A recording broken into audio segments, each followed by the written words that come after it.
I think this is on, right? Yes. It is, cool. yes. Great. Thank you for listening today and for being here. These are really complicated issues, and even just this listening does mean a lot. So my name is Megan Peterson. I've been working in outreach to people involved in the sex trade for over 5 years. I've worked previously as a harm reduction specialist, a certified HIV tester and counselor, and I currently coordinate a street-based sex worker-led outreach program here in South Providence. So I have spent a lot of time working with this population. Additionally, I'm a graduating Master of Public Health in epidemiology here at Brown. So criminalization of sex work affects human health and prosperity by exposing people to the criminal justice system. At Coyote, we outreach people who are involved in the sex trade and are at high risk for arrest. Many of our community members have described how experiencing an arrest impeded their social mobility, such as Bella, who told her story.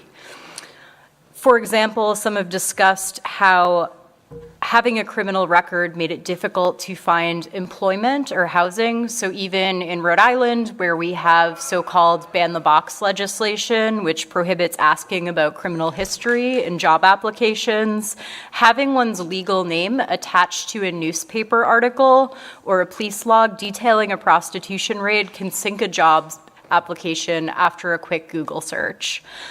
So I wanted to talk about a recent community survey that we did where one participant stated about her job history.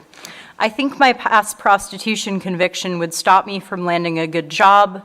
This is one of the reasons I have not bothered going to college and getting my degree, because the world will see me as a whore, so why bother, end quote.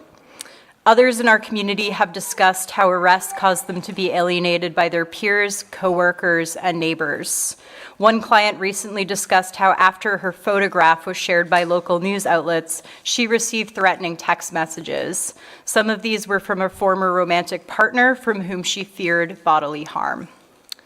Many of our community members have discussed with us personal stories of how their involvement in the criminalized sex trade led to discrimination and subsequently deprioritization of health. For example, another participant in the previously mentioned survey talked about having stayed in a domestic violence shelter after being abused by her boyfriend.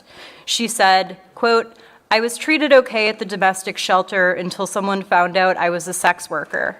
I was treated horribly after that, and I was told that I should try going to another shelter because they claimed me being there was upsetting the other women. I was not kicked out, but after a few days of listening to hateful gossip, I thought going back to my abusive boyfriend might be better than staying where I was not wanted," end quote. When stigma creates living conditions that are so unbearable for people that they would rather stay with an abusive partner than seek protection, our laws are actively harming women and their livelihood. I'd like to end this testimony by discussing how incarceration itself is associated with adverse health outcomes. As I mentioned, my background is in epidemiology, studying the effects of incarceration on public health outcomes.